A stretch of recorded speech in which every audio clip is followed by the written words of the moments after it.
하고 있는 게 지금 토크 콘서트인 만큼 물론 학회라는 프레임 속에서 저희가 지금 이게 진행이 되고 있지만 좀 더 자유로운 분위기 속에서 진행이 됐으면 좋겠고요.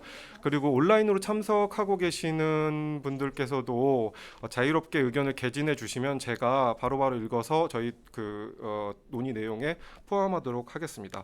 그럼 저희가 오늘 이제 이 토크 콘서트에 준비된 주제는 총 네 가지 정도가 돼 있는데요. 저희가 대략 한 50분 정도가 주어졌어요. 그래서 가능하면 그 50분 시간을 맞춰 가면서도 깊이 있는 논의가 되도록 노력을 하겠습니다.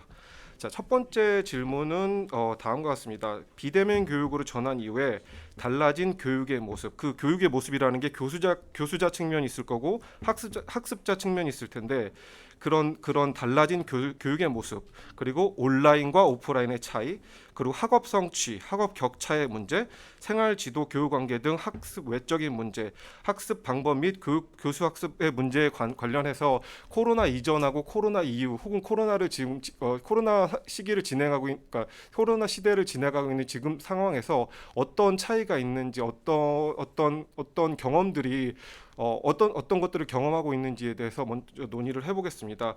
근데 아무래도 이러한 논의 같은 경우는 현장에 계신 선생님께 직접 말씀을 들어보는 게 좋을 것 같아서 동명초등학교 조애영 선생님께서 먼저 이 부분에 대해서 말씀을 해주시면 좋을 것 같습니다. 네, 제가 작년하고 올해 경험했던 내용 바탕으로 학교 현장에서 느낀 교육의 모습 변화에 대해서 먼저 말씀드리겠습니다. 저는 작년에 6학년 담임을 했고요. 4일은 원격 수업을 진행하였고 하루는 대면 수업을 진행을 하였습니다. 그리고 올해는 3학년 학생들을 지도하고 있고 저희는 매일 등교하고 있습니다.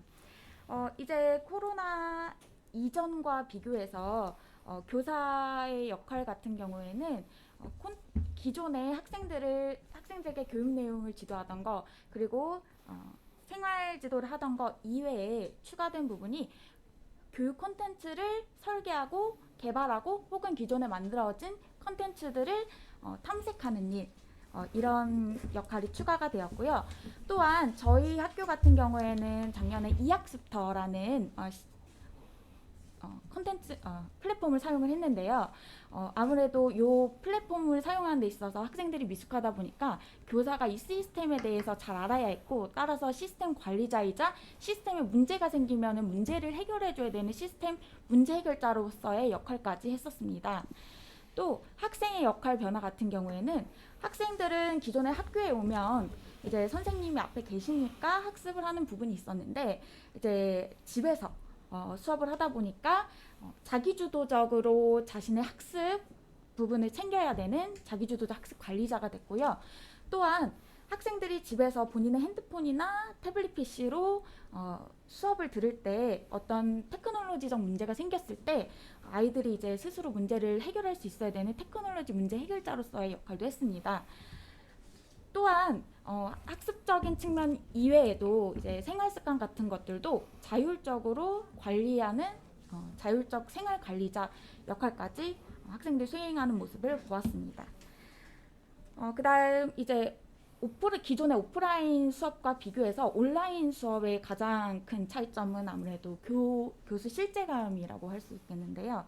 선생님이 앞에 안 계시다 보니까 오프라인 수업을 할 경우에 이제 학생들이 9시에 원래 1교시 저희 수업을 시작하는데, 오프라인 수업 작년에 진행할 때 그냥 그날 안에만 다 수업을 들으면 출석한 것으로 인정을 해줬었어요. 그러다 보니까 학생들이 처음에 이제 학기 초에는 9시 혹은 늦어도 11시에는 수업을 다 오프라인으로 진행을 하던 것을 이제 2학기 들어서는 학생들이 조금 느슨해져서 밤 9시, 10시 이때 2학습터에 들어와가지고 수업을 진행하는 것을 제가 경험을 했습니다.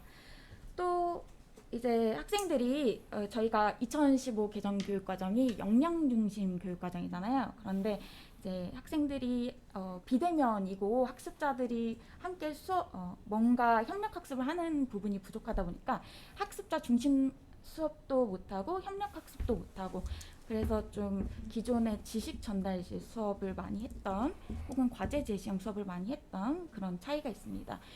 또한 피드백 같은 경우에도 즉각적으로 또 학생들에게 풍부한 피드백을 해주지 못해서 그런 피드백적인 제한점도 있었고요. 평가 같은 경우에도 2015 개정 교육과정에서는 과정 중심 평가를 지향해라 라고 하고 있는데 사실상 이제 평가의 공정성 문제 때문에 4일 온라인 수업하는 중에는 저희가 평가를 실시하지 못했어요. 그래서 이제 하루 등교하는 날 평가만 했던 그런 기억이 납니다. 사실상 오프라인에서는 아이들이 등교하면 평가하기 바빴습니다.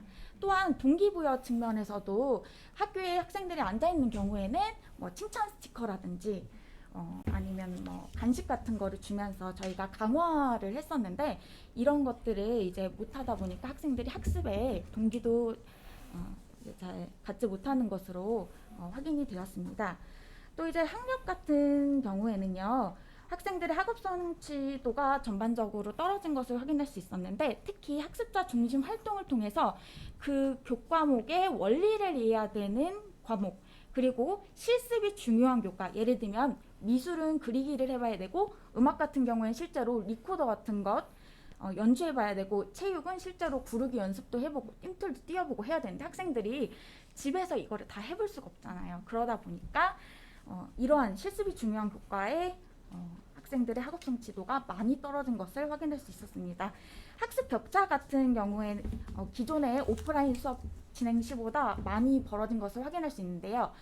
특히나 저소득 학생들이나 다문화 학생들 같이 이렇게 조금 취약계층 학생들이 더 학업 성취도가 많이 떨어져 학습 격차가 심화된 것을 확인할 수 있었습니다.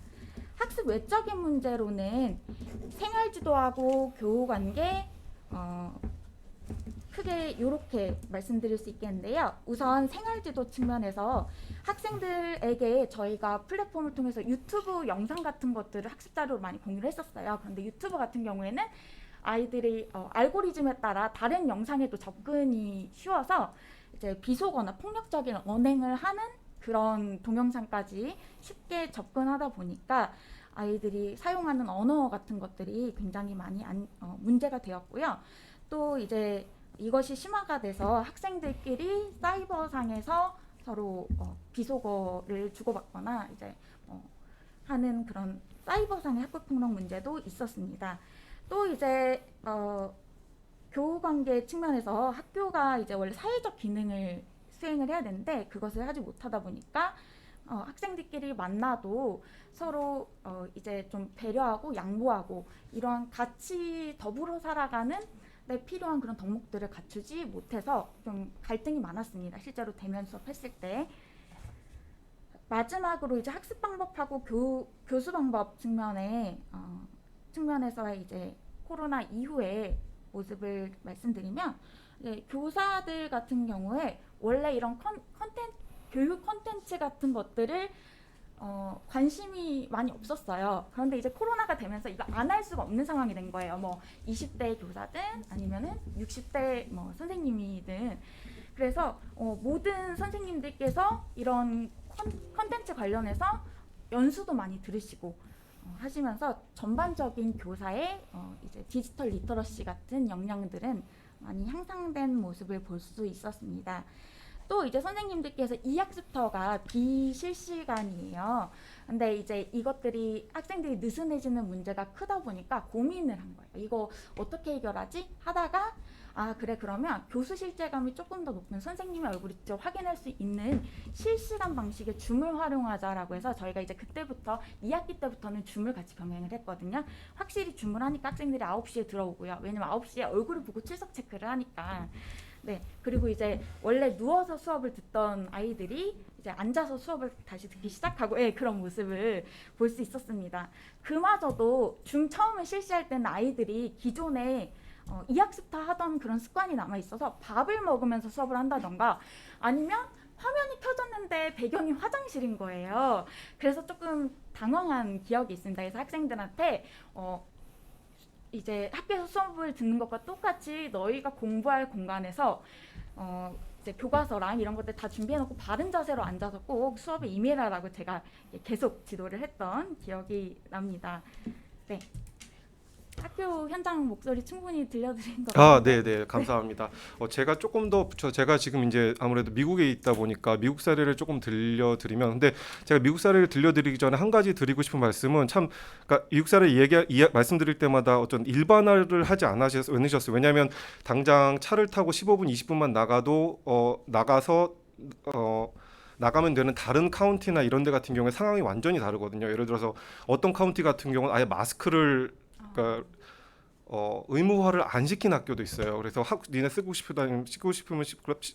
싶으면 써라, 아니면 상관없다, 이렇게 그냥 풀어놓은, 해서 카운티마다 정책이 완전히 다르기 때문에 제가 말씀드리는 걸 미국의 그냥 일반적인 상황이라고 보시면 안 될 것 같고요. 그 부분 일단 주의해 말씀을 드리고요. 그리고 말씀드리고 싶은 거는 저희가 그러니까 코로나가 처음 왔을 때 2020년 봄학기 같은 경우는 그러니까 미국 학교들에서 제가 봤을 때 준비가 아예 되질 않았어요. 그래서 일단 학교를 락다운을 시켜놓고 그 다음에 예를 들어서 또 교과서가 없다 보니까 어떤 자료들이나 이런 걸 던져주고 부모들이 알아서 가르쳐라, 요렇게 진행이 됐었고, 그러니까 저희 아이가 다니는 학교에 있는 카운티 같은 경우는 이제 초등학교 2학년이거든요. 그랬고 가을 학기 들면서부터는 학교를 열었습니다. 열었다는 게 무슨 말씀을 드리는 거냐면 예를 들어서 저희 아이 2학년일 때 반이 총 18명이었는데 18명 중에 15명이 모두 등교를 했어요. 그러니까 그 중에서 3명만 그냥 온라인 수업을 듣기 시작해가지고 온라인으로 수업을 듣기 시작했는데, 이제 저희가 있는 카운티 같은 경우는 온라인 오프라인 같이 수업을 진행했어요. 그러니까 선생님들이 굉장히 힘들었다고 나중에 말씀하시더라고요. 그러니까 15명의 오프라인 수업을 듣는 학생들도 컨트롤하면서 3명의 온라인 수업을 듣는 학생들도 컨트롤을 해야 되는 거예요. 그러면 이제 사실 쉽지가 않겠죠. 그러니까 과제를 부여하는 측면이나 이런 측면에서 온라인용을 따로 만들고 오프라인용을 따로 만들어갖고 선생님들이 굉장히 스트레스를 많이 받았고, 실제로 제가 뉴스 같은 거 읽기로는 선생님들이 이탈률이 되게 많았다고 또 그런 얘기들도 많이 들었었어요. 그런 상황이 지속이 됐었고요. 그래서 저희 일단은 지금은 이제 백신이 많이 보급이 된 상태라서, 그리고 이제 미국 같은 경우 제가 이제 뉴스 보기로는 9월 달부터 아이들을 위한 백신도 나온다고 하니까, 그래서 저는 보내려고 생각을 하고 있는데, 그러니까 상황 자체가 한국 상황하고 조금 많이 달랐던 것 같아요. 네, 그런 상황. 네. 저희도 이제 인근 학교를 중심으로 해서 학교 방문을 하고 있는데, 저희도 약간 그런 비슷한 방식으로 운영이 돼요. 그러니까 저는 이제 충북 진천의 그 평가원 주변에서 살고 있고, 그 주변에 있는 그 신생 위성도시 기준으로 이제 얘기를 드리는 건데, 그러니까 돌봄이 안 되는 학교들이 굉장히 좀 그 학생들이 되게 문제가 좀 됐었잖아요. 그래서 원격 수업을 하더라도 돌봄이 전혀 안 되는 학생들 같은 경우에 일부 학교에서는 이제 그러니까 교실에 와서 수업을 들으라고 하더라고요. 그러면 20명 중에 한 4명에서 5명, 그 집에서 이제 혼자 있는 학생들 같은 경우에, 그 초등학교인데 그 학교 같은 경우는 학생들이 와서 원격 수업을 선생님 옆에서 듣는 거예요. 그렇게 좀 되게 특이하게도 그런 방식으로 운영을 해서 돌봄의 문제를 보완하는 방식으로 교육청에서 이제 그렇게 허락을 해주고, 선생님들도 학교에서 그 이제 뭐 나름대로 그 대안을 마련을 한 방식이 이제 그런 방식이 아닐까 해서, 학교마다 상황이 좀 너무 다른데 이제 저희 같은 경우는 확진자들이 많이 나오지 않는 상황이라서 학생들도 학교에 와서 공부를 하는 그런 상황도 또 병행하는 그런 모습이 보였습니다. 네, 감사합니다. 혹시 대학 분야는 어떠셨는지, 지금 저희가 초등등 분야만 얘기를 하고 있어서 네, 고등교육 분야 좀 경험을 말씀해 주시면 좋을 것 같아요. 네, 코로나19로 인해서 불가능해진 그런 대면 수업을 대체하기 위해서 처음에는 온라인 교육이 임시 방편으로 운영되었지만은 이제 앞으로 더 좋은 교육 경험을 제공하기 위해서 온라인 교육을 활용하는 그런 미래 교육으로의 움직임을 촉진하고 있는데요. 하지만 지금 코로나 시대의 온라인 교육은 뭔가 잘 갖추어진 제도적인 기술적인 인프라 없이 또 온라인 교육 상황에서의 교수학습 전략에 대한 논의도 부족했고 또 그런 교수 역량 개발 이런 것도 부족한 상태에서 진행됐기 때문에 교수자든 학습자든 많은 어려움을 겪었던 게 사실입니다. 저도 대학교육 학습자로서 말씀을 드리자면 오프라인 수업과 가장 큰 차이는 아무래도 자신의 학습을 책임져야 되는 그 책임이 아주 커졌다는 점인데요. 온라인 수업, 특히 비실시간 수업 같은 경우에는 학생들이 자신이 수업 시간을 자유롭게 조절할 수 있다는 그런 유연성이 아주 큰 장점이지만 한편으로는 학생들이 갑자기 그렇게 많아진 자율성을 통제하기도 어려워했던 것이 사실이고 학생들은 특히 약간 시간 관리를 어려워하는 모습을 보였고요. 그래서 일부 학생들은 비실시간 수업이 편하지만은 그래도 실시간 수업을 들으면 수업이라도 제때 듣는다라는 그런 말을 하는 친구들도 있었습니다. 그럼에도 불구하고 이제 많은 교수자들이 온라인 교수 환경에 적응하고 더 좋은 교육을 하기 위해서 노력하시는 것처럼 학습자들 역시도 새로운 학습 환경에 적응하고 더 학습을 잘하기 위해 노력을 해왔는데요. 조금 특별한 예시를 말씀드리자면 학생들인 그 갑자기 LMS에 많아진 강의와 그 과제 일정을 관리하기가 조금 어려웠는데 성대의 한 학생이 그 수업 일정을 한눈에 확인할 수 있는 크롬 확장 프로그램을 개발해서 이제 다른 학생들한테 배포를 했었는데요. 다른 학생들 역시도 이렇게 관리하는 부분이 너무 어렵다 생각하고 있었기 때문에 아주 폭발적인 반응을 보였었습니다. 저 역시도 구글 스프레드시트에 한눈에 볼 수 있게 수업 일정을 정리해서 항상 체크하는 그런 습관을 만들었었고요. 어떤 학생은 월요일, 화요일에 강의를 다 듣고 다른 날에는 이제 복습을 한다거나 아니면 과제를 한다던가 약간 그런 식으로 학습 계획을 세우는 친구도 있었고 이제 시험 일정 때문에 보통 온라인 강의라고 하더라도 수업 시간이 정해져 있으니까 그 시간에 그냥 수업을 듣고 이런 식으로 학습자들도 이제 그런 온라인 학습 환경에 점차 적응해가는 그런 모습을 보였습니다. 제가 비대면 교육 전환 그 시기에 비대면 교육하고 뭐 대면 교육이 굉장히 믹스돼서 사용되던 2020년대 이제 학업 성취도 검사 결과를 분석한 게 6월 초에 사실 나왔어요. 그래서 발표가 되고 교육부랑 이제 저희 한국교육과정평가원에서 이제 분석을 한 걸 공식적으로 발표를 했는데 토크 콘서트 때 이제 좀 소개를 해드리려고 이제 약간의 그 몇 개를 좀 정리를 해왔는데 좀 재미있는 그 연구 뭐 분석 결과여가지고 좀 소개를 드리려고 가져왔습니다. 코로나 시기에 이제 학생들의 학업 성취가 떨어졌을 거다라고 사실 많이 이제 예측을 하셨거든요. 그리고 개별 교수자들이나 일부 시도에서는 몇 개 학교 표집을 해서 이제 비교를 한 결과로는 상당히 이제 떨어지는 거로 나왔는데 사실은 교육부나 이제 학부모들의 입장은 우리 자식이 얼마나 떨어졌냐 사실 그게 사실 중요하잖아요. 그렇죠.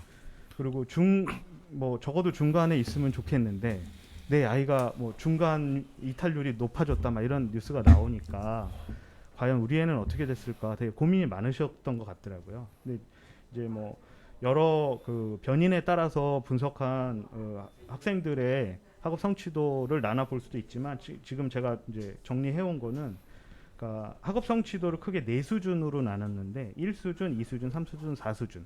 3, 4는 보통 이상이고 1수준은 기초학력 미달이거든요. 근데 이제 3수준 이상의 그 학생들의 경우에 국영수 기준으로 했을 때 중학교 학생들 같은 경우 2019년에 비해서 국어와 국영수 점수가 다 낮아지긴 했어요. 그런데 통계적으로 유의미 있게 낮아졌다고 나온 그 점수는 국어랑 영어예요. 언어. 예, 언어 쪽이에요. 수학은 떨어지긴 했으나 통계적인 의미는 없는 걸로 나왔어요. 그다음에 고등학교 2학년 점수 기준으로 봤을 때 국어만 통계적으로 유의미하게 떨어졌고 나머지 수학하고 영어도 물론 떨어졌지만 유의미하게 이렇게 많이 떨어지지는 않았다. 그렇게 연구 결과가 나왔습니다. 그래서 전반적으로 봤을 때 떨어진 건 맞는 것 같아요. 상위권 학생들은. 근데 재미있는 거는 1수준 학생들, 학력 미달된 학생들은 오히려 점수가 늘었어요. 그러니까 중3 같은 경우에 국어 이게 점수가 그냥 낮은 거는 좀 유의해서 해석해야 됩니다. 점수가 4점에서 6점으로 올라갔다든지 국어 같은 경우에 중3 국어, 그다음에 영어 같은 경우에 3.3에서 7점으로 올라간다든지, 그러니까 통계적으로는 분명히 올라간 그 부분이 있고, 특히 고등학교 같은 경우에는 이제 국어 같은 경우에 4점에서 6.8, 그다음에 수학은 9점에서 13.5, 영어는 3.6에서 8.6. 사실 이게 뭐 사교육의 영향인지 또는 기초학습 미달 학생들도 자기가 자기주도 학습을 했는지 그건 모르겠으나 어쨌든 우리가 모든 학생이 성적이 다 떨어진 거는 또 아니어서 이게 학생들을 분명히 나눠서 사실 봐야 될 필요는 있다. 그리고 원격 수업에 대한 학생들의 만족도 조사를 했는데 전반적으로 긍정적으로 인식을 하고 있어요. 그러니까 초반에는 좀 힘들었다는 그 리포트들이 되게 많이 나왔는데 1년 반 이상 하고 났더니 할만하다고 생각한 것 같기도 해요. 그다음에 이제 선생님이 가르쳐주는 학습이 공부가 됐다라는 인식을 이제 꽤 한 것 같아요. 근데 이제 문제가 뭐냐면 중학교 같은 경우에 수업 집중도가 떨어진다는 그 리포트를 굉장히 많이 했고, 그다음에 생활 전반이나 진로 진학 관련 교사와의 의사소통이 굉장히 많이 떨어졌기 때문에 사실 그 선생님이 말씀해주신 그 생활 지도나 상담 같은 경우에 이게 온라인에서 이게 진행하기 굉장히 어려운 부분이 그렇죠. 있었다라고 한 거랑 되게 일맥상통해서 향후에 포스트 코로나 때 이런 많은 학생들이 이렇게 모든 학교가 온라인으로 이런 그 원격 교육을 진행할 일은 많이 없겠지만 그 학생들의 사회 정서적인 역량에 대한 상담이나 진학 진로 같은 경우에는 온라인으로라도 어떤 방식으로든 개선이 좀 돼야 되지 않나, 그런 연구 결과가 좀 있어서 말씀드립니다. 네, 감사합니다. 그러니까 물론 아까 고등학교에서 이제 저성취자 학생들이 그러니까 물론 이게 좀 상황이 좀 다르긴 하는데요. 그러니까 저희 아이 같은 경우는 이제 초등학교 2학년이었고 반에서 되게 약간 수줍음이 많은 아이였어요. 근데 그런 상황에서 그 반에서는 뭐 발표도 이런 거 잘 못하고 그러다가 온라인 수업을 되면서부터는 되게 자신 있게 본인이 모르는 게 있으면 그냥 스페이스바 딱 누르고 그냥 뭐 잘 모르겠다고 계속 선생님을 불러대면서 그 인터랙션이 훨씬 늘더라고요. 그러니까 이건 지극히 개인적인 경험이고 또 초등학생이고 어리고 그래서 작은 벽이긴 하지만 그런 상황들이 발생을 해서 저희가 이제 느꼈던 거는 그렇다면은 이런 온라인 수업 상황들이 그러니까 수업에서 떨어질 수 있는 학생들한테는 이런 식으로 도움이 될 수 있구나, 혹은 참여하지 못하는 상황에서 이런 식으로 도움이 될 수 있겠구나라는 생각을 해봤습니다. 혹시 그런 경험이 있으실 것 같아서.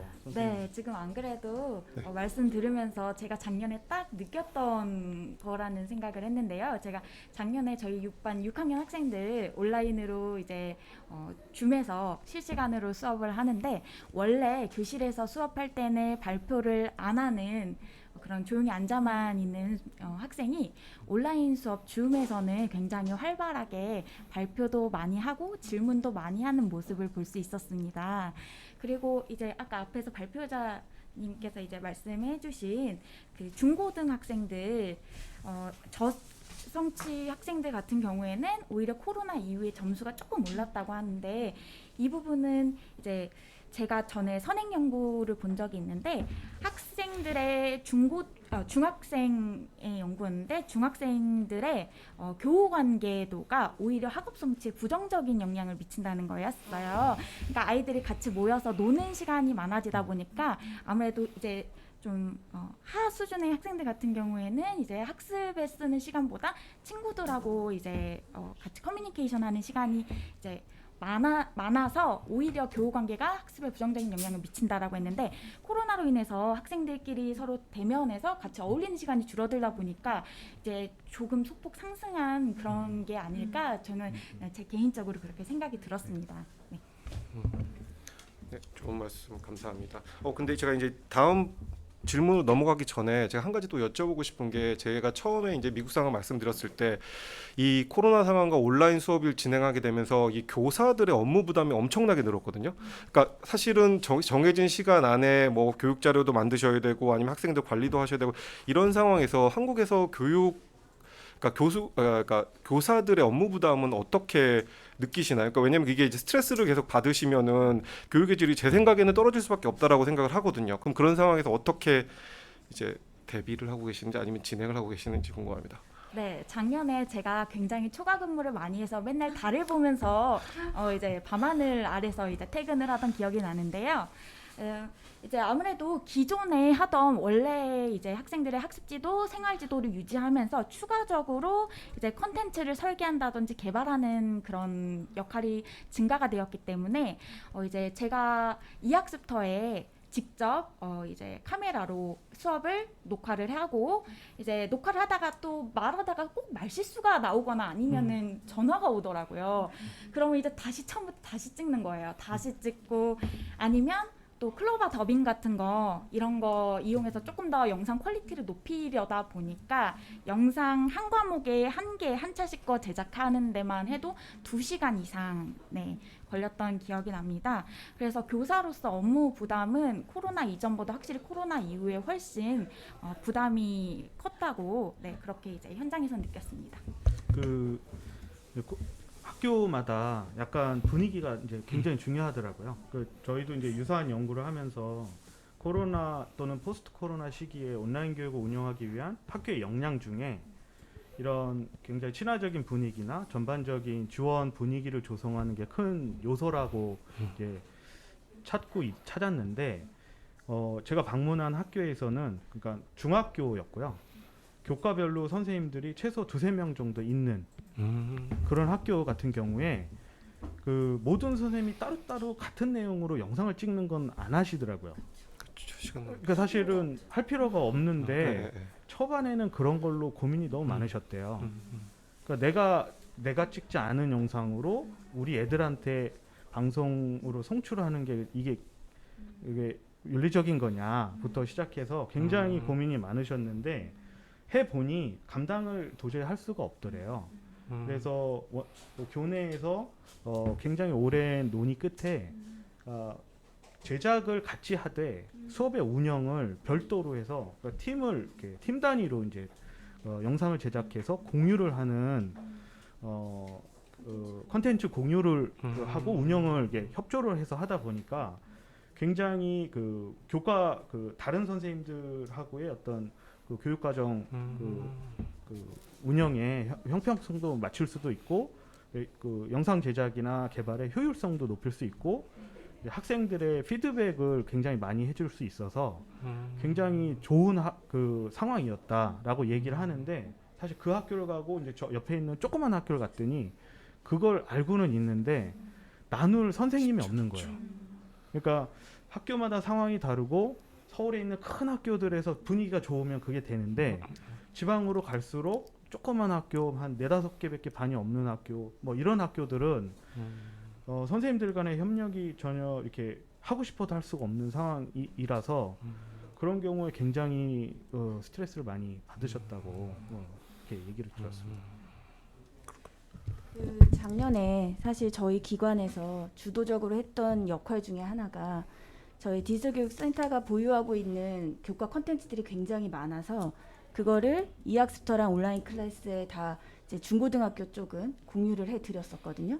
근데 사실 그거는 공유의 실적만 올린 거지 실제 학교 현장에서 거의 활용을 못 하신 것 같았어요. 왜냐면은 이 컨텐츠가 이 하나의 영상이 뭐 몇 시수짜리의 영상으로 인정을 할 수 있을지 이런 것들에 대한 정보도 선생님들한테 없는 상태였고 그리고 지금 아까 조혜연 선생님이 얘기하셨듯이 학생들한테서 굉장히 이 수업 만족도에 영향을 미치는 것 중에 교수 실제감이 있는데 그렇죠. 본인의 선생님이 등장하지 않는 그냥 노멀한 컨텐츠를 공유를 해서 그거를 보여줬을 때 학습자들이 그렇게 크게 만족을 하지 못하다 보니 학교 현장에서는 사실 거의 저희가 공유해드린 컨텐츠를 활용하지를 못하셨더라고요.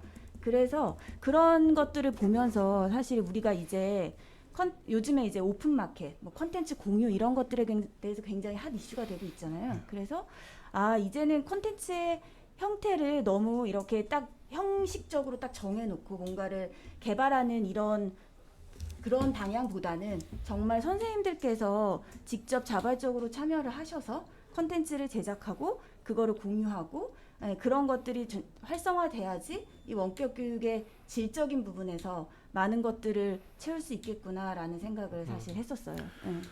그러면 제가 그냥 문득 든 생각이 건데, 그러니까 요즘에 이제 트렌디한 것 중에서 마이크로 러닝이라든가 요런 네. 것들이 있잖아요. 그러면 그러니까 사실은 그 컨텐츠 하나가 너무 커버리면 그거를 다 보여주기도 뭐하고 그렇다고 그걸 잘라서 하자니 그것도 네. 거기도 문제가 있대요. 근데 그러면 이은주 박사님께서 생각하시기에는 그렇게 그 컨텐츠가 작게 쪼개져 가지고 한다면 그게 더 효용성이 있다라고 보시나요?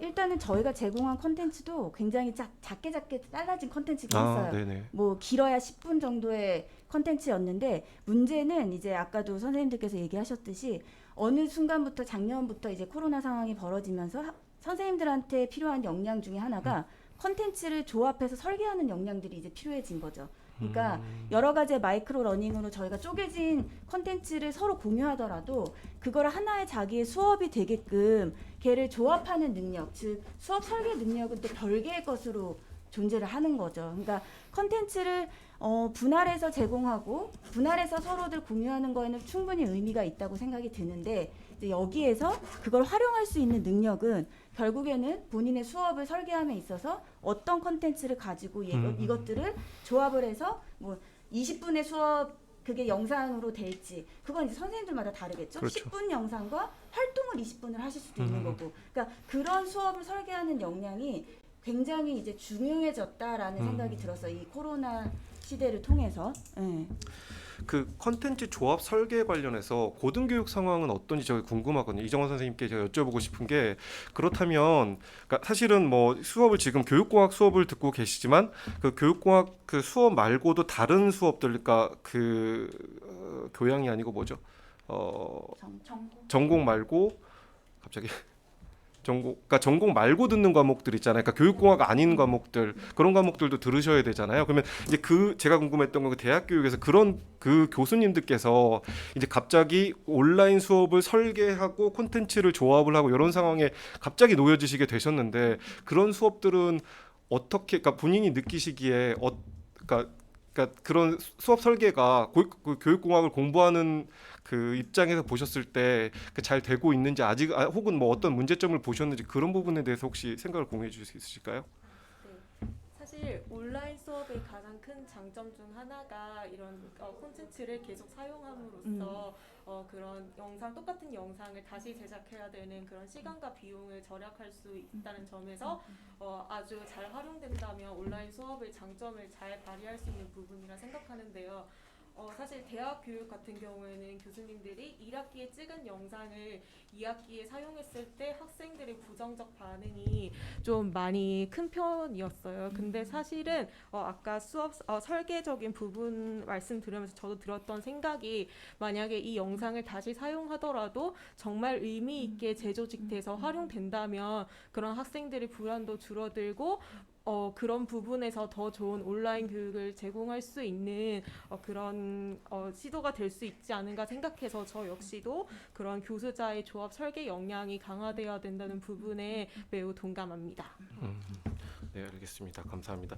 참고로 그러니까 제가 지금 있는 유니버시티 오브 웨스트조지아 같은 경우는 코로나가 터졌을 때 물론 CTL에서 그런 예를 들어 교수법이나 이런 강의를 해주기도 했었지만 그 CTL에서 다 감당을 할 수가 없더라고요. 그래서 그런 상황에서 제가 있는 이런 교육공학과와 다른 과들 그러니까 뭐 예를 들어 히스토리면 히스토리 다른 과들 교수님들하고 매칭을 시켜줘서 이런 그 수업을 어떻게 설계하는지에 대해서 그냥 간략하게 도움을 드릴 수 있게 그냥 이렇게 중간에서 이렇게 매칭 역할을 좀 해주셨고 그런 것들이 저는 효과가 있었다고 생각을 하고요. 그래서 처음에 이제 온라인 수업을 처음 해보셔서 막막한 상황에 계신 분들도 그게 큰 도움이 됐었기 때문에 아마 그런 부분에 대해서도 한국 교육도 혹은 대학교에서도 한 번 정도 더 생각해 볼 수 있는 여지가 있지 않을까라고 생각을 합니다.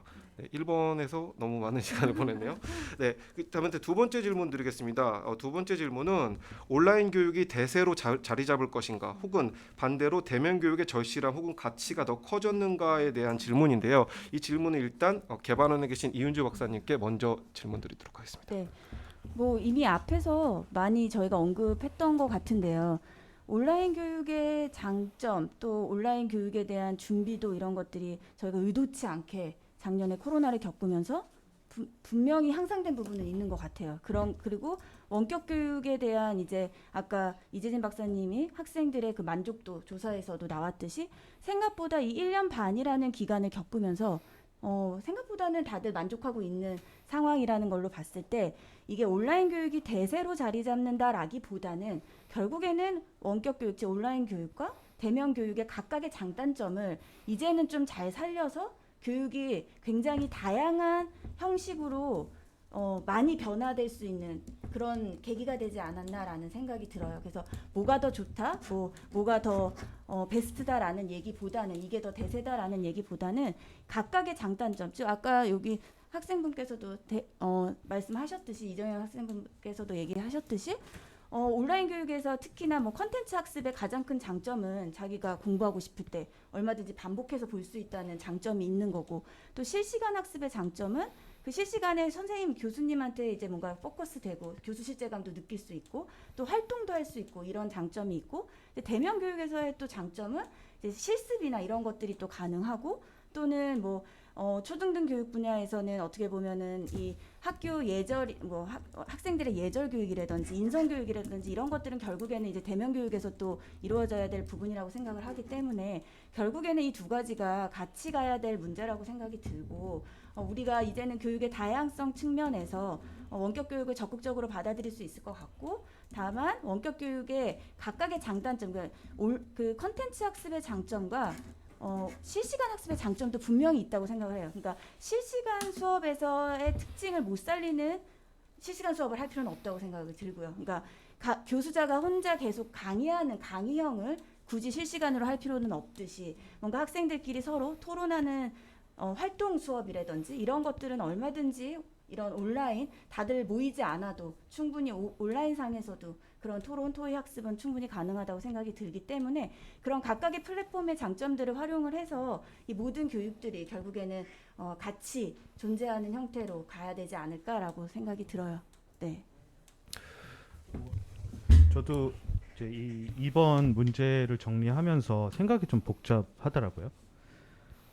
이게 교육공학 전공한 사람으로서는 이게 뭐 본의 아니게 진행됐지만 모든 국민들이 원격 교육에 대해서 이렇게 그 가능성을 체험한 게 너무나 큰 이제 역량인데, 사실 이 원격 교육이 이렇게 이제 모든 사람들에게 오픈이 되다 보니까 교수자로서만 어떤 가치가 있는 지점을 막 그 소비자인 학생과 학부모들에게 설명만 해서는 결국엔 이걸 공교육에서 받아들일 수 없지 않나.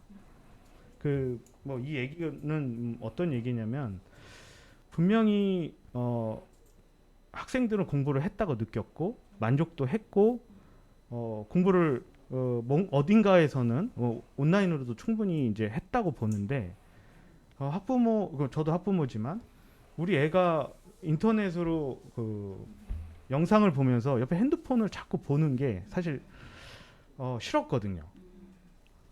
그리고 아침에 가급적이면 9시에 일어나서 컴퓨터에 앉는 걸 원하지, 애니타임 애니웨어로 얘가 하고 싶을 때 공부를 하게끔 해준다고 하면, 뭐 예를 들어서 11시쯤 일어나가지고 이제 누워서 이게 본다거나 그런 걸 우리가 원하는 건 아니기 때문에, 그러니까 우리가 선택에 의해서 한 이러닝이었다면, 원격 교육이었다면 그런 특성을 살리고 안 되더라도 되게끔 이렇게 지원을 해주면 되는데, 공교육에서 이러닝을 활용한다는 것 자체는 결국 학교의 어떤 학사 운영 시간이나 절차나 그 행정 체계에 맞춰서 운영을 할 수밖에 없는 상황이었기 때문에 우리가 기존에 뭐 2010년도에 나왔던 이런 이러닝의 수많은 연구들이 결국 어떤 제도적인 틀에 막혀가지고 결국 그 중에 일부만 사실 우리가 그 활용하게 된 상황이라서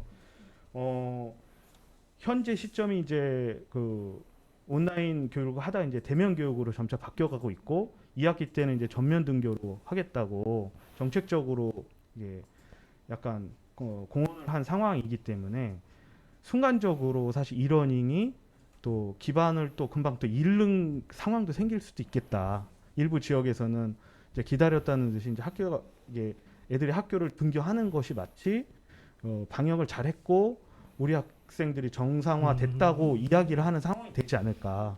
또 저는 걱정되는 게 사실 그 저희는 뭐 테크놀로지라는 거에 하드웨어도 있지만 소프트웨어도 있고 교사들의 역량이 막 준비가 딱 돼 있는 상황인데 전면 등교를 하면서 이제 당분간은 또 이러닝을 안 할 것 같은 너무 아까운 그 생각이 드는 거예요. 그렇죠. 그 학교 이제 뭐 물론 이게 산발적으로 일어나는 그 감염 그 확산 때문에 뭐 1, 2주씩 격리되고 그러면 온라인 교육을 하겠지만 그 역시도 굉장히 선생님들이 이제 이중으로 그 교육 과정 운영해야 되는 그 준비를 한다든지 전면 등교 상황에서 온라인 이제 서버로 들어가면 오히려 지금보다 더 못한 이러닝 서비스가 이루어지는 게 아닐까. 그래서 사실 약간은 그런 걱정을 좀 하고 있기도 합니다.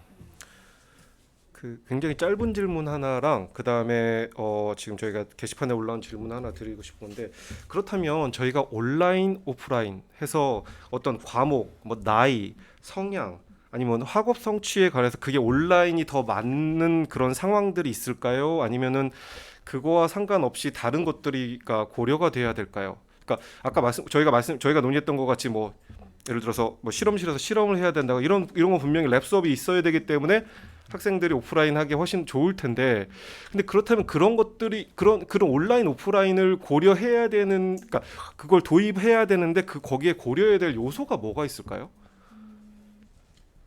혹시 그 가르칠 내용의 교과적 그 우리가 흔히 그 교수 설계함에 있어서 가장 에디 모형의 기본인 그 학습 이거 A 분석에서 저희가 얘기하는 지무 분석, 교과 내용 분석.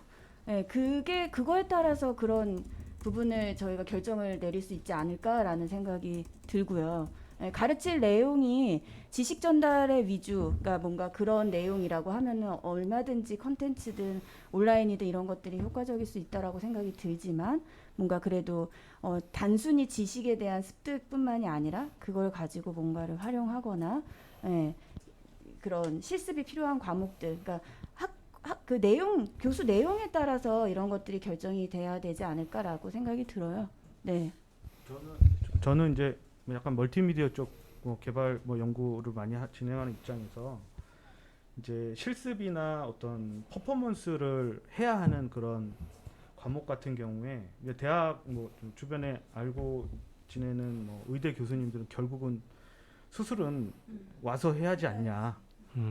그래서 일찍부터 이제 등교 수업을 하셨더라고요. 근데 그런 어떤 그 아주 생명을 다루거나 어떤 그 가상에서 이게 할 수 없는 그런 과목들에 대해서는 분명히 이제 학교를 중심으로 한 현장 교육을 해야 된다고 생각을 합니다.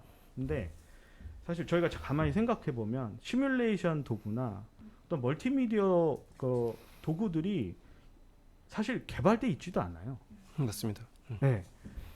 사실 예전에 많이 개발한다고 막 시도했지만 결국은 다 사장되고 온라인 교육에 빵 터질 이 시점에는 그런 도구들이 거의 없었어요. 플래시가 없어지면서 플래시를 활용한 여러 가지 그 실험 모듈이나 시뮬레이션 모듈들이 전부 다 이제 없어진 상황이고 이것들을 개발해서 막 보급하는 국내 업체들은 사실 거의 저는 모르는 상황이고 온라인 게임을 활용한 어떤 수업이나 이런 사실 그런 게 개발되어 있는 게 없기 때문에 할 수도 없는 상황이에요. 그래서 꼭 이렇게 어떤 게임 형태만은 아니더라도 어떤 실험 도구나 어떤 검사 도구 같은 것들, 그다음에 학습자들의 어떤 학습 과정들을 지속적으로 모니터링할 수 있는 이런 학습 모듈들은 저희가 좀 꾸준히 개발을 해서 학교에 보급하고 이걸 좀 유지를 해주는 게 좀 필요하지 않나 제가 그런 생각도 좀 많이 해봤습니다. 이건 예, 좀 장기적인 계획이라든가 아니면은 그래서 그런 것들이 도입할 때 필요가 하겠다는 생각이 듭니다. 지금 게시판 통해서 들어온 질문을 하나 드리겠습니다. 코로나19로 인해서 세개 학기를 마치고 다음 학기에는 많은 대학들이 대면 수업을 재개하는 방안이 논의되고 있습니다.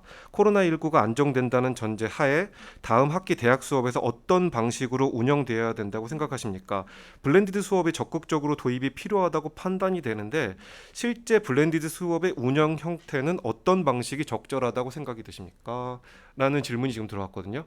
그러면은 일단은 이 질문에 대해서 지금 현재 학교에 계시는 이정원 선생님께서 생각을 먼저 공유해 주시면 저희가 또 얘기를 해보면 좋을 것 같습니다.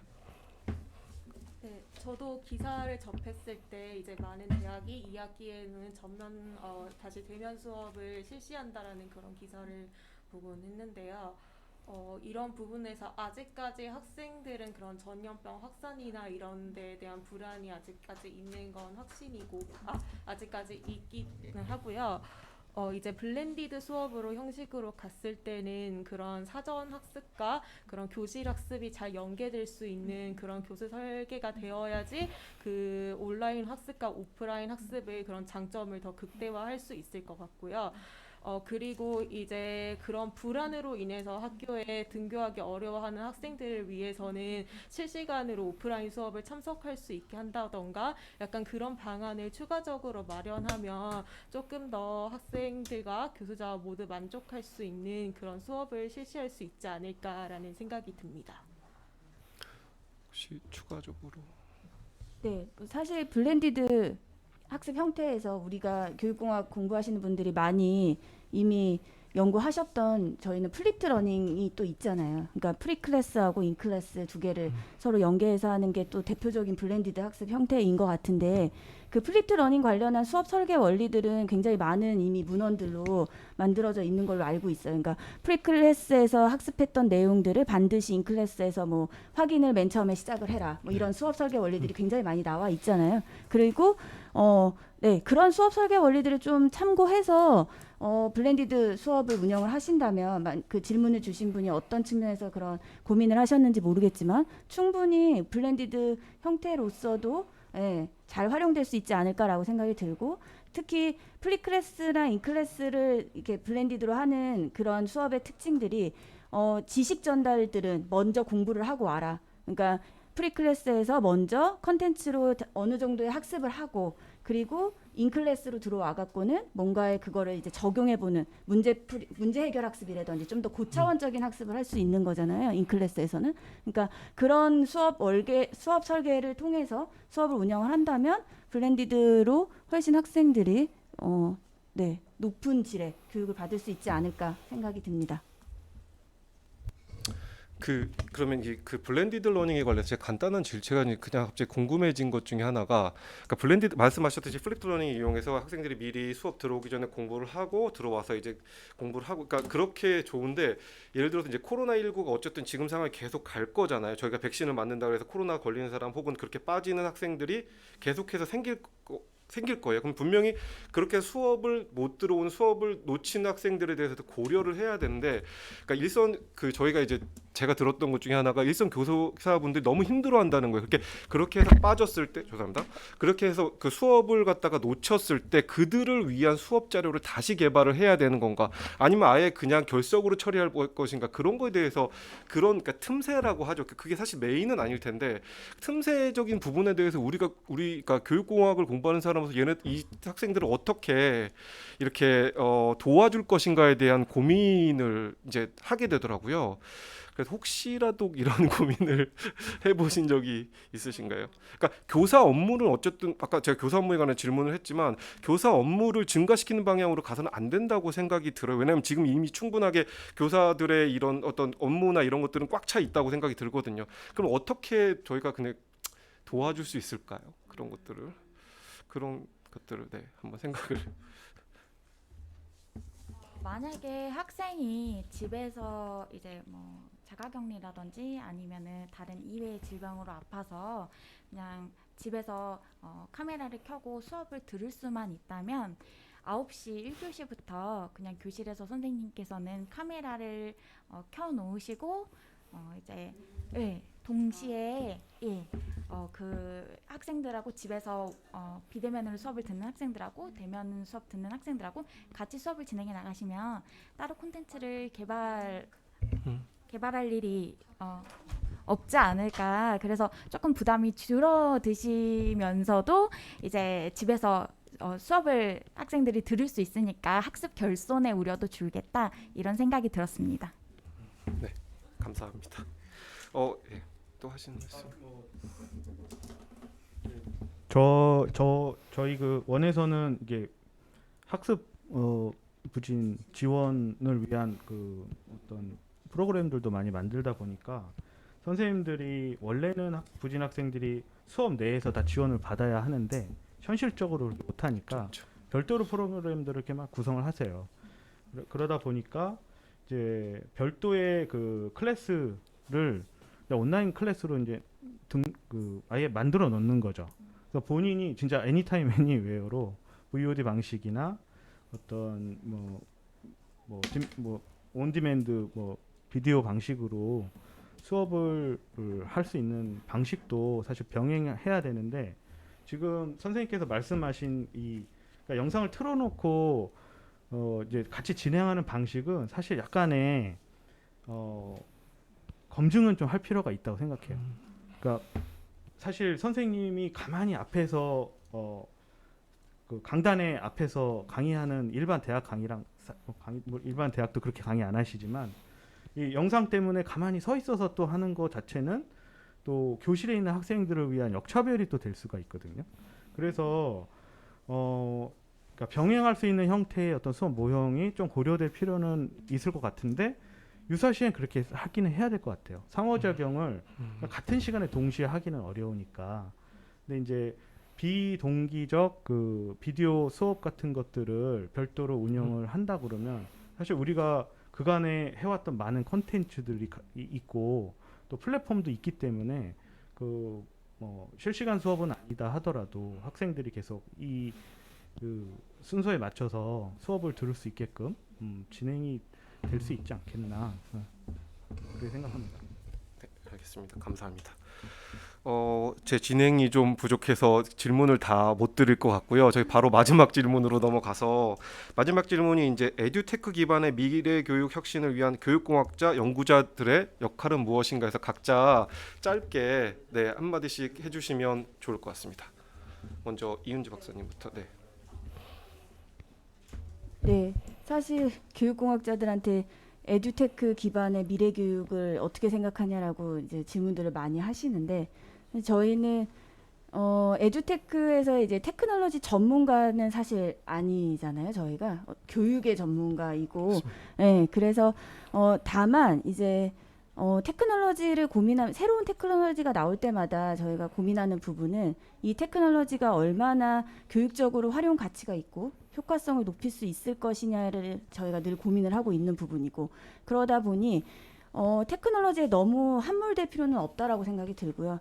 그 테크놀로지의 특징, 장단점을 명확하게 파악을 해서 그 부분에 대한 연구들이 좀 많이 진행이 돼서 이 부분의 장점을 잘 교육에다 반영할 수 있게끔 저희가 연구를 해 나가고 적용을 해 나가는 게 저희 교육공학자들의 역할이 아닐까라는 생각이 들고 무엇보다 중요한 건 가르치는 사람 교수자들 그리고 학습자들 그러니까 사람이 중요한 거지 테크놀로지는 도와주는 역할을 하는 거니까 너무 새로운 테크놀로지다라고 해서 그거를 굳이 막 쫓아갈 필요도 없을 것 같고요.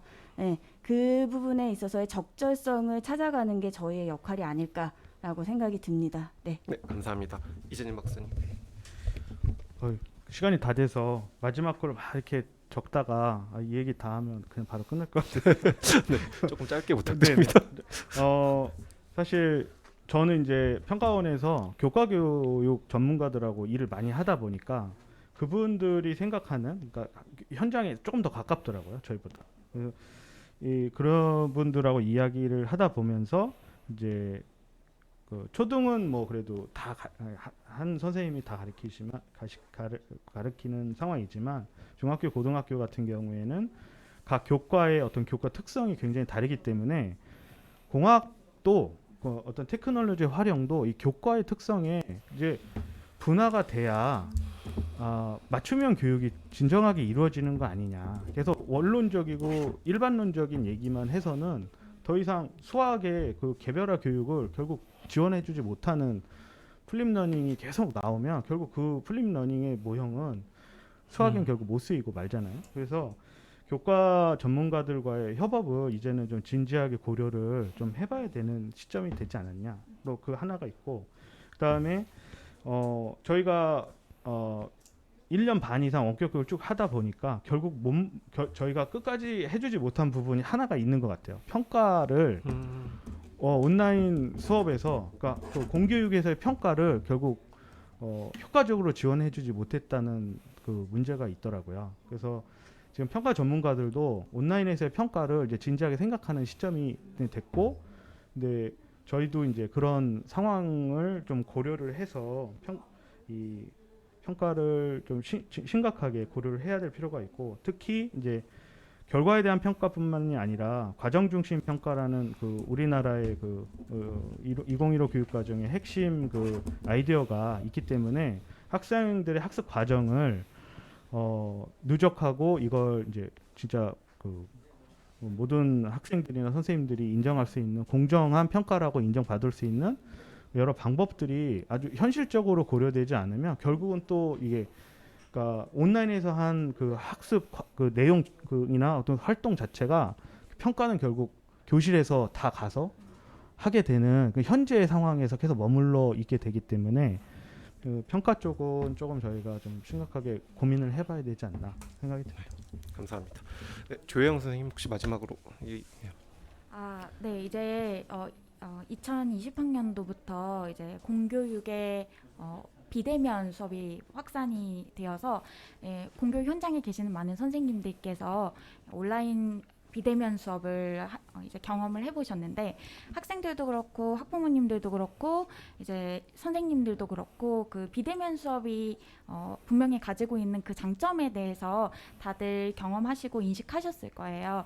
그래서 제가 생각할 때 이제 교육공학자들의 역할은 이제 전면 등교 수업을 하게 되더라도 우리가 경험했던 이 원격 수업의 장점을 그대로 가지고 가면서 이제 학습의 유연화와 다양성을 살릴 수 있는 교수 설계를 할 수 있는 그 교사들의 역량을 키워주기 위한 교사 연수 같은 것들을 좀 개발하는 그런 역할을 하면 현장 선생님들께 많은 도움이 될 것이라고 생각합니다. 네, 감사합니다. 그러면 이정원 선생님. 네, 오늘 많은 논의가 되었던 그런 온라인 수업이 양적으로 확대된 시점에서 이제는 그런 질적인 향상을 도모할 필요가 있는 상황인데요. 그래서 이제는 그 온라인 수업의 형태도 플랫러닝 형태인가 아니면 100% 온라인 수업인가, 그리고 온라인 수업에서도 실시간인가 비실시간인가, 그리고 어떤 과목인가에 따라서 더 세분화된 연구가 진행된다면 앞으로의 온라인 교육의 질적 향상을 도모할 수 있는 연구적 기반을 마련할 수 있을 거라 생각이 들고요. 그리고 에듀테크 기반의 미래 교육 혁신을 위해서 교육공학자의 역할은 무엇인가에 대해서 저도 이제 앞으로 연구를 계속할 입장에서 생각을 해봤는데요.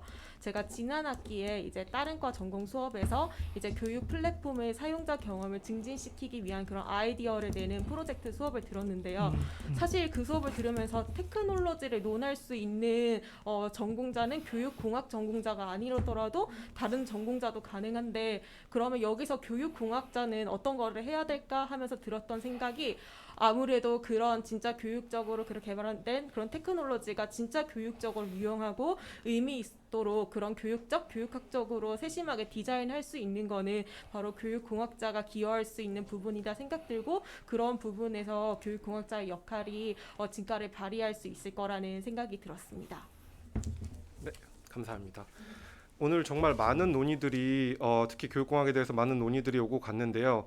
혹시 궁금하신 부분이나 아니면은 더 그러니까 추가하신 부분들 같은 경우는 저희들한테 개인 메일로 연락을 주시면은 아마 저희가 다 말씀을 드릴 수 있을 것 같고요. 이것으로 2021년 교육공학회 충기학술대회 토크 콘서트를 마치겠습니다. 오랜 시간 감사합니다.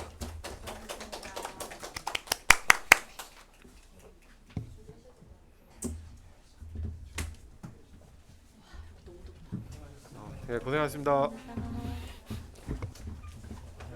이거 다 떼야죠.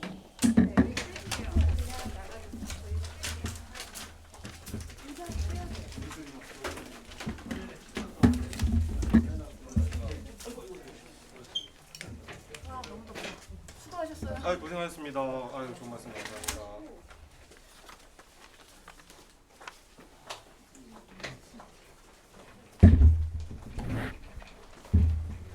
고생했다. 혹시 사장님, 대표이사님하고 잠깐 오시면 좋을 것 같아요. 네. 네, 오십시오. 네, 제가 일단은 하고요. 중간에 멘트를 조금 드리겠습니다. 네, 시작하시면 되겠습니다.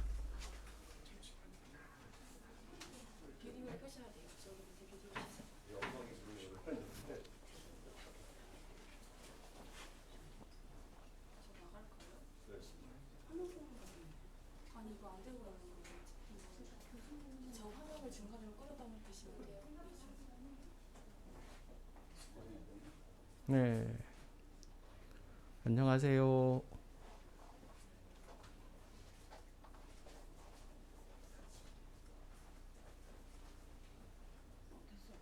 네, 다시 시작할 때 뵙고 끝날 때 다시 뵙겠습니다. 한국교육학회장 교육공학회장 박인호입니다. 예, 긴 하루를 보내셨네요. 오늘 발표 기조 강연부터 시작을 해서 조금 전에 끝난 토크 콘서트까지 잘 들으셨는지 궁금합니다. 예, 여러분들이 교육공학에서 공부하고 연구하는데 도움이 되셨으면 좋겠습니다. 예, 오늘 그 발표자 여러분들이 많이 수고를 해주셨고요. 또 더불어서 각 그 세션마다 사회자 여러분들이 또 수고를 해주셨습니다. 더불어 참가자들도 아마 많이 오셔서 들어주시는 것들도 아마 발표자와 그 사회자들에게 힘이 되지 않았나 하는 생각을 합니다. 더불어서 또 감사드릴 분들은 아무래도 이 프로그램 위원회에서 온라인이지만은 프로그램 위원회는 똑같이 또 활동을 했습니다. 그래서 프로그램 위원회 그리고 또 교육공학회 사무국 분들이 많이 고생을 했습니다. 부터 감사드리고 또한 더불어서 또 저희가 또 여러 가지 면에서 부족한 면들이 있었기 때문에 또 아마 또 저희가 사과를 드릴 것도 있을 것 같습니다. 무엇보다도 주소를 발송하는데 또 받지 못한 분들 죄송스럽게 생각을 하고요. 또 트랙이 또 이동된 것들도 죄송스럽게 생각을 하고 준비가 완벽하게 되지 않아서 또 제 시간에 시작하지 못한 것들도 아마 저희가 조금 미비했던 것 같습니다. 모든 것들을 저희가 저희 불찰을 생각하고 사과드리겠습니다. 그리고 사실은 이런 것들이 저희만 하면은 힘들지 않았나 싶습니다. 그래서 이런 모든 것들을 기술 협조를 받았는데요. 이번 기술 협조도 작년에 받았던 다림하고 와이즈업에서 도와주셨습니다. 그래서 이번 학기 저희는 잘 몰랐지만은 저희가 이제 줌과 유튜브로 동시에 송출을 했는데요. 줌에서 들어온 자료를 재가공을 해서 유튜브로 내보내는 기술이 아마 세계 최초로 되었다고 합니다. 그래서 이거에 대해서는 아마 대표이사님하고 사장님께서 오셔서 조금 아마 말씀해 주시지 않을까 싶은데요. 이 원격지에서 발표하는 것들을 스튜디오에서 발표하는 것처럼 처리해서 내보낼 수 있는 그런 기술이 처음 사용이 되었고요. 저희 교육공학회가 지난해에는 이 시스템을 파일럿 테스트를 해드렸는데요. 이번엔 새로운 기술을 또다시 만들어드리는 그런 일들이 있어서 저희로서도 참 기쁜 시간이 되었던 것 같습니다. 무엇보다도 이 기술 협조를 해주신 두 분께 감사를 드리기 위해서 잠깐만 저희가 시간을 들여서 말씀을 듣도록 하겠습니다.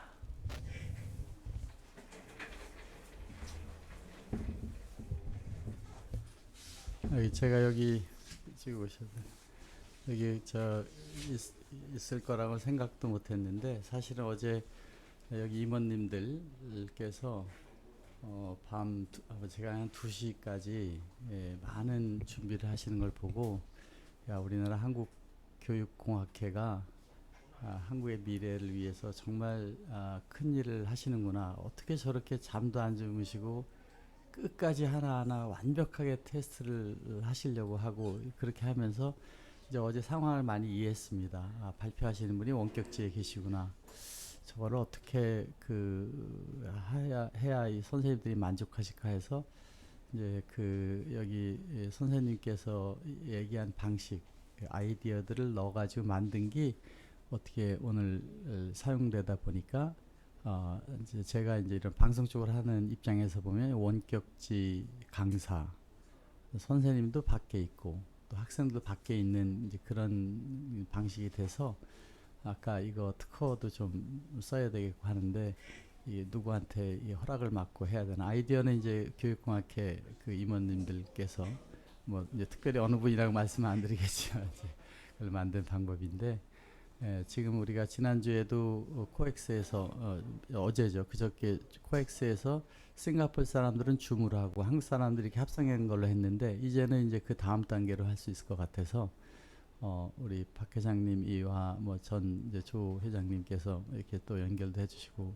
또 이 많은 선생님들하고 같이 하면서 이제 정말 멋있는 방송, 멋있는 원격 선생님도 아무데서나 학생도 어느 곳에나 볼 수 있는데 KBS, MBC에서도 하기 어려운 방식으로 할 수 있을 것 같은 이제 그런 생각이 듭니다. 아무튼 저희에게 이런 좋은 시간과 기회를 주셔서 또 큰 발전이 이건 국내뿐만 아니라 전 세계의 그런 것이 지금 요구되어지고 있고 코로나 이후 더욱 더 많은 이런 그 원격 수업이나 비대면 학습에 서퍼링을 하고 있는데 거기에 핵심되는 기술을 교육공학회 학회에서 처음 이렇게 한 것이 어떤 하늘의 뜻이 있는 것이 아닌가 이렇게 생각도 해봅니다. 아무튼 앞으로 열심히 저희들도 노력할 테니까 많은 관심 가져주시고 또 많은 아이디어 또 지적해 주시면 좋은 제품 되도록 끊임없이 노력하겠습니다. 고맙습니다. 감사합니다. 인사 와이저 대표 이사님 성함도 말씀하시죠. 네, 안녕하세요. 저는 와이즈업의 대표 김하나라고 합니다. 이렇게 온라인으로 처음 뵙게 되어서 반갑습니다. 우선 저희는 아까 말씀하셨던 다른 비전에서 개발하신 제품을 활용한 촬영 스튜디오 운영을 하고 있습니다. 그래서 오늘 같은 온라인 학술 대회라든지 온라인 강의 같은 거를 이제 저희가 스튜디오를 운영을 함으로써 시간을 예약을 해서 활용을 하실 수가 있어요. 그래서 저희는 이제 교육공학회에서 알려주신 그런 아이디어를 이제 반영을 해서 조금 더 교육에 적합한 그런 스튜디오를 운영을 하고자 노력을 하고 있습니다. 그래서 이제 교육공학회 전문 분야, 교육 분야 전문 분야 분들이 이제 저희 스튜디오에 오셔서 사용을 해보시고 더 좋은 아이디어를 내주시면 K-에듀가 글로벌로 나아가는 데 있어서 저희가 조금이라도 기여를 할 수 있지 않을까 하는 생각이 듭니다. 저에게 좋은 기회 주셔서 감사합니다. 예, 고맙습니다. 예, 그 두 분께 특별히 시간을 드린 것은 사실은 저희가 이번 학술대회에 참가비를 받지 않았습니다. 이 시설을 저희가 스튜디오를 3개 이상을 사용하고 또 사무실 공간도 사용을 하면서도 저렴한 비용으로 할 수 있었기에 감사 인사를 다른 식으로 저희가 표했습니다. 정말 감사드리고요. 다음번에도 저희가 꼭 또 잘해서 좋은 자리가 될 수 있었으면 좋겠습니다. 마지막으로 다음 학회는 저희가 11월 달에 계획을 하고 있는데요. 저희가 단독으로 하는 건 아니고 교육정보 미디어 학회와 같이 하게 됩니다. 그래서 11월 달에는 저희가 아무래도 이제 주관은 하되 공동학술대회를 하게 됩니다. 가급적이면 저희가 대면으로 추진을 할 예정이고요. 그 학술대회 때는 저희가 이제까지 못했던 만남의 장을 최대한 확대를 한번 해보려고 합니다. 마지막에 시도했던 토크 콘서트가 처음이라서 기대했던 것만큼 기대에는 못 미쳤을지 모르나 다음 학술대회 할 때는 보다 더 좋은 모습으로 다양한 형태의 만남의 장을 최대한 마련해 보도록 노력하겠습니다. 그래서 여러분들이 기대에 조금이나마 더 부응할 수 있도록 노력을 해보겠습니다. 다음번 만날 때까지 건강 유지하시고요. 꼭 대면 만나서 저희가 인사할 수 있도록 했으면 좋겠습니다. 오늘 하루 정말 수고하셨습니다. 감사합니다.